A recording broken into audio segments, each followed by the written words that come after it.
Hi friends, welcome to Paramesh kitchen. இன்றைக்கி நம்ம சேனலில் பார்க்க போகிற ரெசிபி ஒரு டேஸ்டியான க்ரீமியான மஷ்ரூம் கிரேவி எப்படி செய்கிறதுன்னு பார்க்க போகிறோங்க. இது பூரி, சப்பாத்தி, இட்லி, தோசை, ரைஸ் எல்லாத்துக்குமே நல்ல ஒரு காம்பினேஷனாக இருக்கும். ரெசிபியும் பார்த்திங்கன்னா ரொம்பவே சிம்பிள் தான். நீங்கள் ஃபஸ்ட் டைம் இப்போ தான் நம்ம சேனலில் பார்க்குறீங்க அப்படின்னா சப்ஸ்கிரைப் பண்ணிவிட்டு பாருங்கள். இப்போ வீடியோக்குள்ளே போகலாம் வாங்க.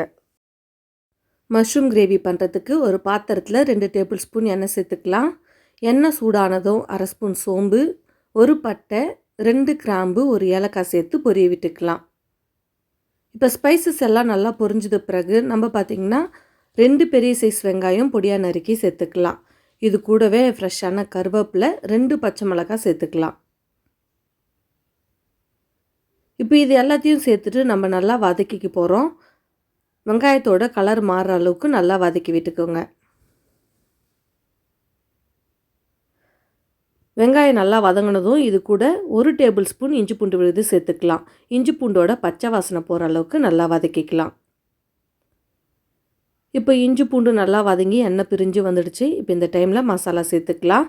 1/4 ஸ்பூன் மஞ்சள் தூள், 1/2 ஸ்பூன் மிளகாய்த்தூள், 1/2 ஸ்பூன் காஷ்மீரி சில்லி தூள், 1 ஸ்பூன் மல்லித்தூள், 1/2 ஸ்பூன் கரம் மசாலா, 1/4 ஸ்பூன் சீரகத்தூள். இப்போ இந்த மசாலா எல்லாமே அடுப்பை கம்ப்ளீட்டாக சிம்மில் வச்சுட்டு கரிஞ்சு போகாத அளவுக்கு நம்ம வதக்கிக்கலாம். இதில் எதுவுமே இல்லை அப்படிங்கிற பட்சத்தில் நம்ம 1 ஸ்பூன் குழம்பு மிளகாத்தூள் சேர்த்தா கூட போதுமானது. டேஸ்ட்டு ரொம்பவே நல்லாயிருக்கும். இப்போ மசாலா ராஸ்மல் போயிட்டு நல்லா வதங்கி எண்ணெய் பிரிஞ்சு வந்துடுச்சு. இந்த டைமில் நம்ம தக்காளி அரைச்சி விழுதாக சேர்த்துக்க போகிறோம். நான் 2 பெரிய சைஸ் தக்காளி நல்லா அரைச்சிட்டு சேர்த்துருக்கேன். தக்காளி நல்லா எண்ணெய் பிரிஞ்சு வர அளவுக்கு வதக்கிக்கோங்க. தக்காளி வதங்கினதும் நம்ம ஊற்றிருக்கிற எண்ணெய்லாம் நல்லா கசிஞ்சு மேலே வரும். பாருங்கள், இந்த அளவுக்கு நல்லா தக்காளி வதங்கி ரெடியாகி வந்துடும். தக்காளி அரைச்சி சேர்க்கும் போது இந்த கிரேவி நல்லா திக்னஸாக டேஸ்டியாக சூப்பராக இருக்கும். இப்போ தக்காளி வதங்கின பிறகு நம்ம மஷ்ரூம் ஆட் பண்ணிக்கலாம். நான் 200 கிராம் மஷ்ரூம் எடுத்து நல்லா வாஷ் பண்ணிவிட்டு இந்த மாதிரி கட் பண்ணி எடுத்துருக்கேன். மஷ்ரூம் சேர்த்துட்டு இந்த மசாலாவிலே நல்லா மிக்ஸ் பண்ணி விட்டுக்கோங்க.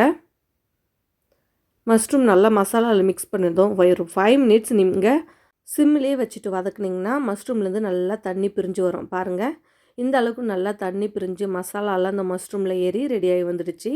இந்த டைமில் பார்த்திங்கன்னா நம்ம இதில் ஒரு 10 பல்லு முந்திரி பருப்பை அரைச்சிட்டு சேர்க்க போகிறோம்.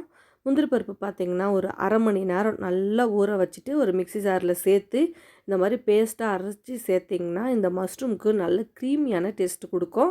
இது முழுக்க ஆப்ஷனல். முந்திரி பருப்பு சேர்த்திங்கன்னா சுவை கூடுதலாக இருக்கும். இல்லைங்கிற பட்சத்தில் நீங்கள் தாராளமாக அதை ஸ்கிப் பண்ணிக்கலாம். இப்போ இதை நல்லா வதக்கி விட்டுட்டு ஒரு 5 நிமிஷம் இதை நல்லா மிக்ஸ் பண்ணி விட்டுக்கோங்க. இப்போ மஷ்ரூம் நல்லா எல்லாமே மசாலாவோட ரெடி ஆகி வந்துடுச்சு. இப்போ இதுக்கு தேவையான தண்ணி சேர்த்துக்கலாம். ரொம்ப தண்ணி சேர்க்க தேவையில்ல. சும்மா 1 டம்ளர் மட்டும் நம்ம தண்ணி சேர்த்தா போதும். உங்களுக்கு கிரேவி அந்த அளவுக்கு திக்னஸ் வேணுமோ அந்த அளவுக்கு வச்சுக்கோங்க. நான் நல்லா க்ரீமியாக திக்காக வைக்க போகிறேன். அதனால் 1 டம்ளர் தண்ணி சேர்த்துருக்கேன்.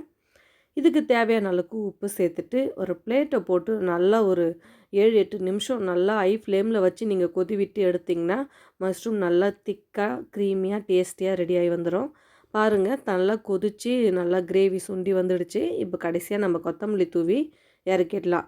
அவ்வளோதாங்க, ரொம்ப டேஸ்டியாக மஷ்ரூம் கிரேவி நம்மளுக்கு ரெடி ஆகிடுச்சு. ரொம்ப சுலபமாக நம்ம மஷ்ரூம் கிரேவி செய்யலாம். இது பூரி சப்பாத்திக்கு நல்ல ஒரு காம்பினேஷனாக இருக்கும். ஜீரா ரைஸ், அதுக்கப்புறம் தேங்காய் பால் சாதத்துக்கெலாம் ரொம்பவே சூப்பராக இருக்கும். இட்லி தோசைக்குமே ரொம்ப நல்லாயிருக்கும். கண்டிப்பாக செய்து பார்த்துட்டு எப்படி இருந்ததுன்னு கமெண்ட்ஸில் சொல்லுங்கள். இந்த வீடியோ உங்களுக்கு பிடிச்சிருந்தால் மறக்காமல் லைக் பண்ணிவிடுங்க. நம்மளோட சேனலை சப்ஸ்கிரைப் பண்ணுங்கள். இன்னொரு வீடியோவில் சந்திக்கலாம். அது வரைக்கும் பாய்.